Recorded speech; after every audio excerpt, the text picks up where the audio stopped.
Welcome to today's video. In this journey, we will explore the challenging adventure of fishermen when fishing for squid with long lines in the middle of the ocean. From skillful techniques to tense moments, everything is recorded realistically and vividly. Let's admire and feel the magic of the sea profession. Don't forget to like and subscribe to the channel to follow the next exciting trips. Let's get started.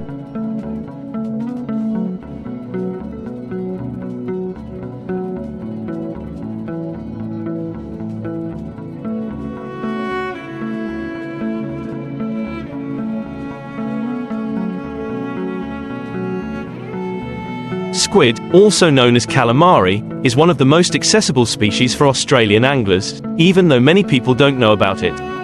It's true that wherever you find yourself along our coast, you're likely to catch at least one of the many species of squid we have here, including tassie. Their availability makes them highly sought after, but they offer so much more than that. Their willingness to eat large prey, their tolerance for sloppy presentation, their exotic appearance and their delicate eating qualities make them worthy of more praise than they receive.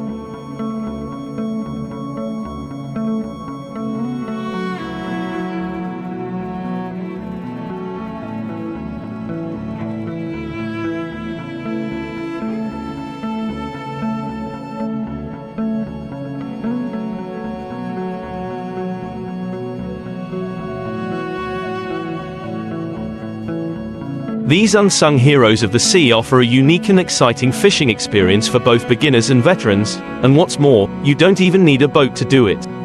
If you've ever wanted to learn how to catch squid, chances are it's easier than you think. There are many species of squid around the world, but the three main species commonly encountered by Australian anglers are the great reef squid or northern tiger squid, Sepioteuthis lesoniana, the southern reef squid or southern tiger squid, Sepioteuthis australis, and the arrow squid, Nototodaris gouldi.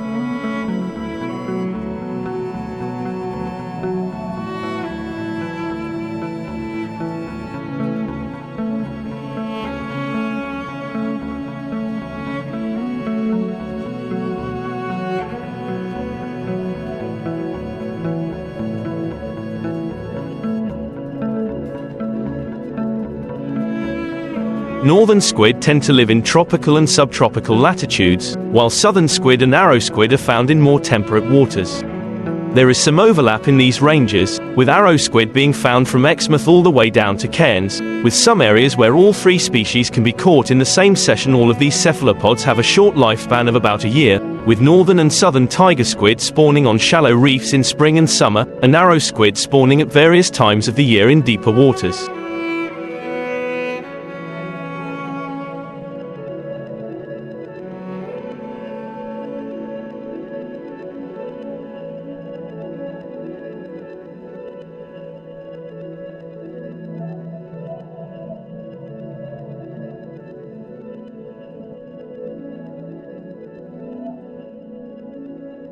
Having a short lifespan means they need to eat regularly to maintain a healthy growth rate, and for this reason they are almost always on the lookout for food.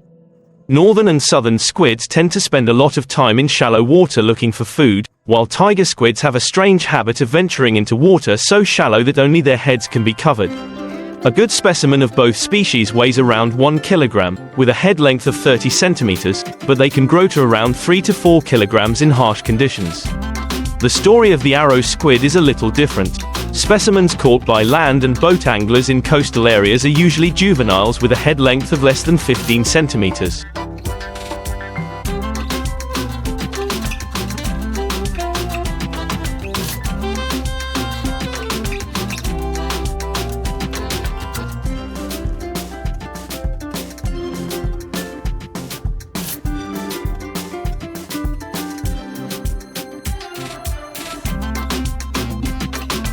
Adults will spend most of their time around the continental shelf and can grow to around 2 kilograms and up to 40 centimeters at the head. With the resurgence of deep drop line fishing, expect to see some giant squid encounters, but most will not last long. The giant southern squid, Architeuthis dux, is often referred to as the monster of the deep.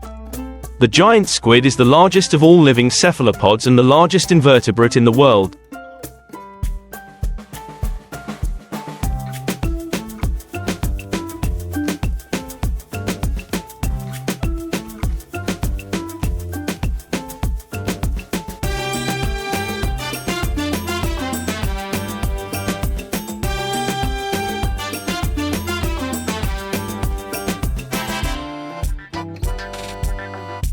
Little is known about the identity, distribution, biology and behavior of the giant squid. 2/3 of the squid's length is made up of a pair of long feeding tentacles, each with a long club at the tip. These 1-meter-long tentacle tips have large suckers equipped with toothed horny rings. The body length is at least 2 meters, the overall length is at least 15 meters. Little is known about the size of this species due to the limited number of specimens observed, although it is thought to weigh at least 220 kilograms. Habitat.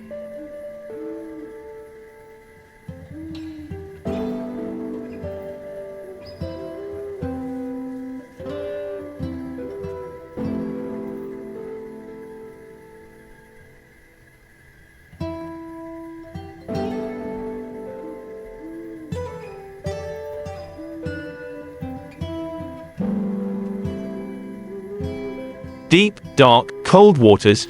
This species is caught at depths of 400 to 800 meters. Squid fishing gear couldn't be simpler, with any lightweight spinning gear being suitable. Anything you're comfortable using to catch perch, bass, flathead and mullet will work as a squid outfit if possible. You should equip yourself with specialist equipment for squid fishing. Known as an EGI rod, EGI is the Japanese word for squid bait. The squid rod is long and flexible.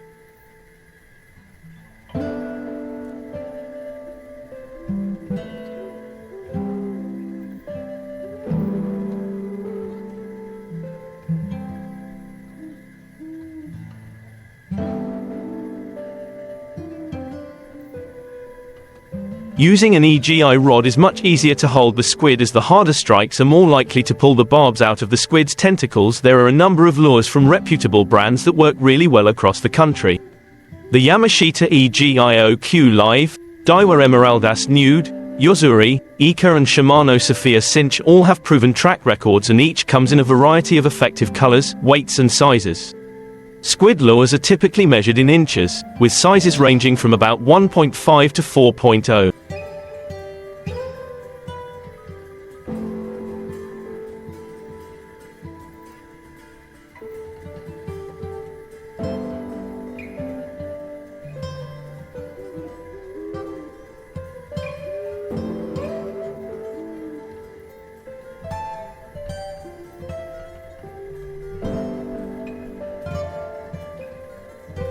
This species is easy to catch, and although the main method of fishing is EGing, there are several ways to catch octopus.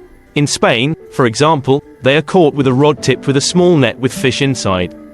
The technique is very simple, consisting of inserting the rod into everything that is protected at the corners. The octopus clings to the net and is left unprotected outside its hiding place.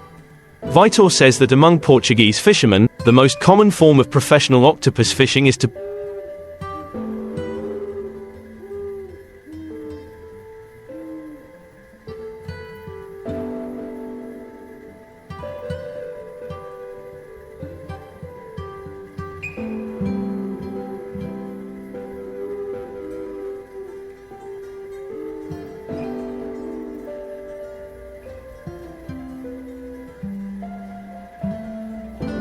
place a row of net cages with fish left inside.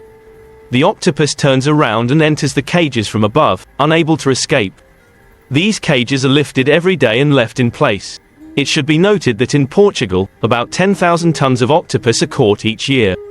Traditionally, octopuses are caught with a long cable with several clay pots, located at the bottom, exploring the need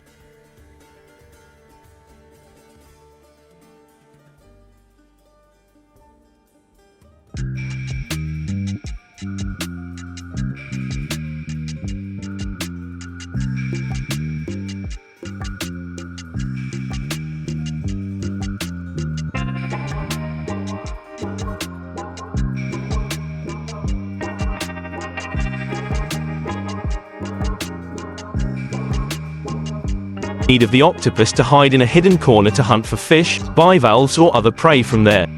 Spearfishing is also famous for catching octopuses.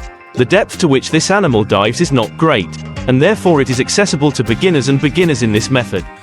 After shooting with the spear, the octopus twists its limbs on the rocks, so you must always have a hook at hand to remove it from the holes. As a general rule, when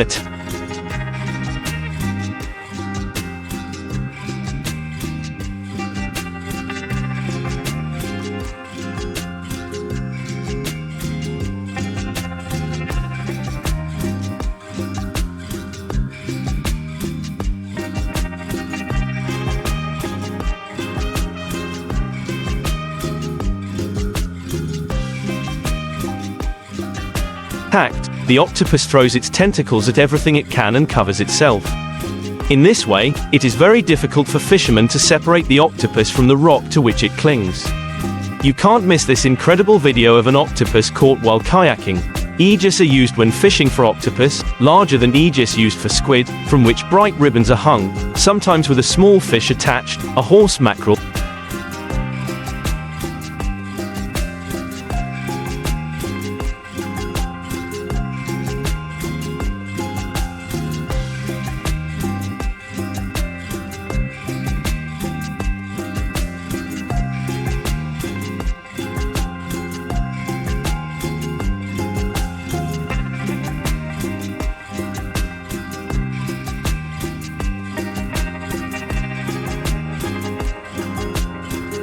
A mullet, something like that. This way of moving the bait is similar to that used for squid fishing. Small scissors near the bottom, waiting for a hidden octopus to rush forward. A rubber dam prevents cuts that can be caused by nylon. The angler can use 2 fishing lines, one for cuttlefish and one for octopus. The painted boats show the skill of the fisherman. The more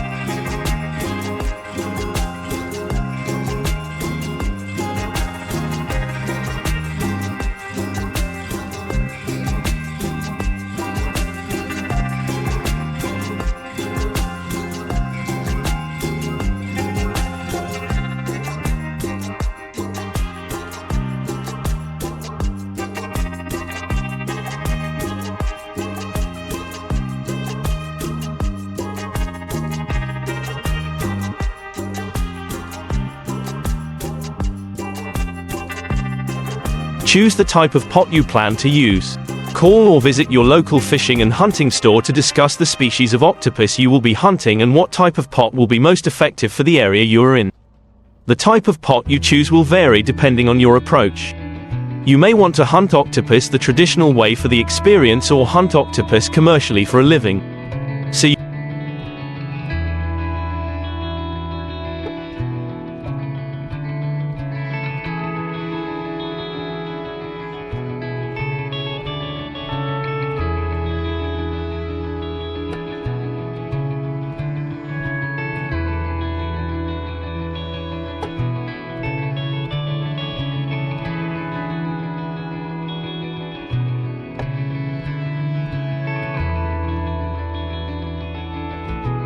you should think carefully about your decision. There are many different types of pots you can use, from traditional clay pots that have been used for centuries, to modern traps that have been developed today. Tie your pots securely to a length of rope. Make sure to use a strong knot so you don't lose any of them. If you are using multiple pots, tie them to the rope a few meters apart, so that when you put them in the water,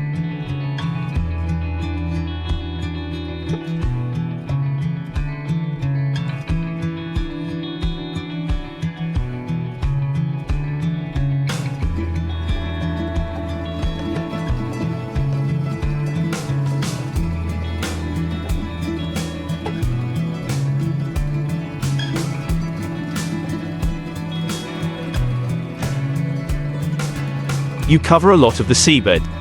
Be sure to tie the pots securely before you leave on the boat. This can be difficult to do in choppy water if you are not experienced. Take a boat out and choose a location to drop your octopus jars. Choose an area with lots of fish and places where octopuses can hide.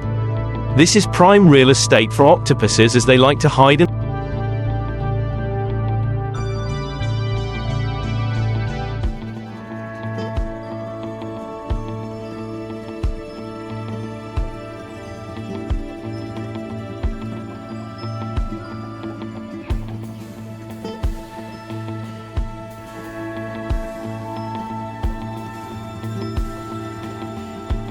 and hunt from cover. Coral reefs and rocks are good starting points when looking for places to drop your pots. Talk to local fishermen and ask about good places to find octopuses or coral reefs where you can find them. Drop your pots into the water. Try to spread out the area you drop the pots in so that they do not all end up in the same spot. If they are all in the same straight line, you want to spread them out as far as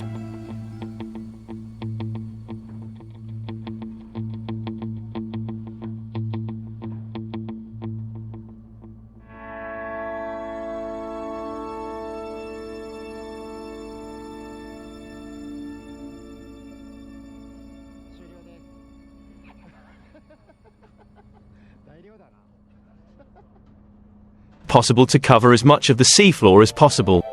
3. Make sure you have a buoy attached to your line. This will help you find the jars when you come back to get them, and keep the string so you have a way to pull him out. Wait for the octopus to enter the jar. It can be hard to know when you have caught the octopus, so it is best to wait long enough before returning to pull.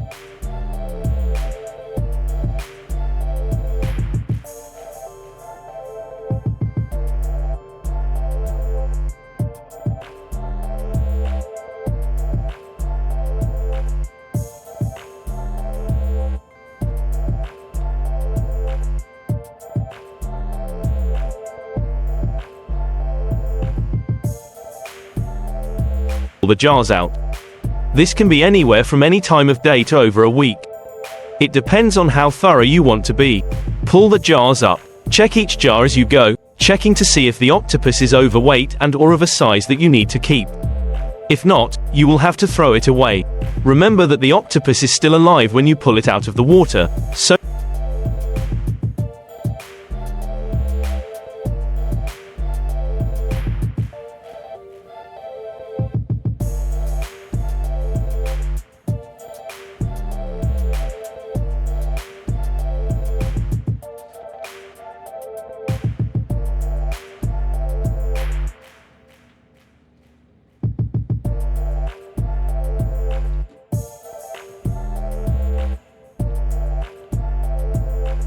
make sure you have a good place to put it while you pour the water out of the pot.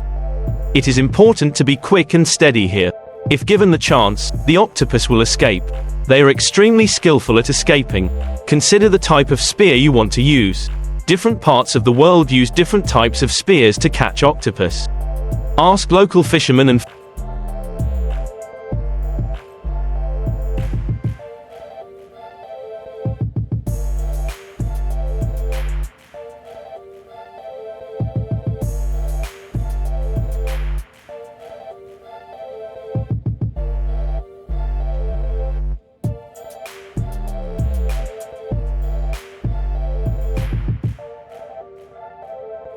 fishing and hunting shops for advice on which spear to use.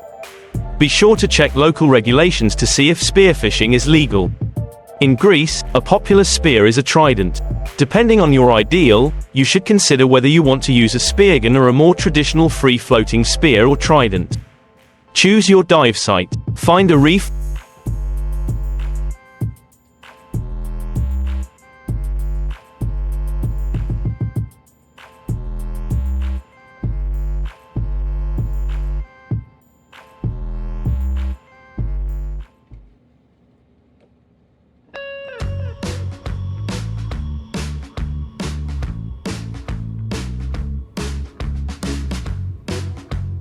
For rocky seabed where an octopus might burrow. Drop an anchor into the water and wait for it to grip the bottom before diving. You don't want your boat to drift away while you're underwater. Be very careful when choosing your dive site. Some regions are very protective of their natural resources and waters. Ask locals if the area is safe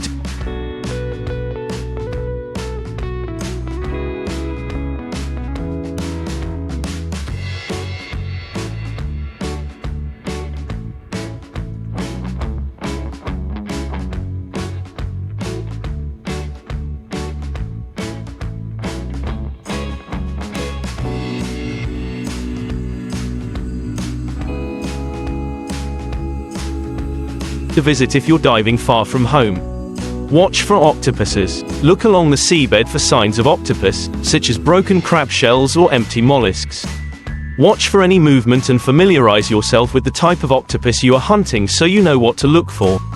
Octopuses will make their homes or dens out of any holes or crevices they can get into.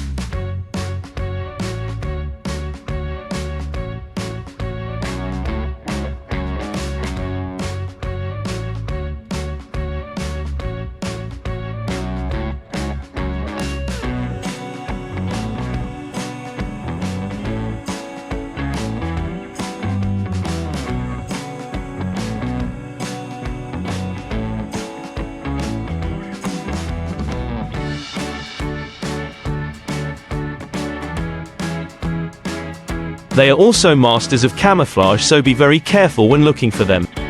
Lure the octopus out. Once you have found an octopus, if it is in a burrow, you need to lure it out. Use a spear or trident to lure it out of its hiding place by poking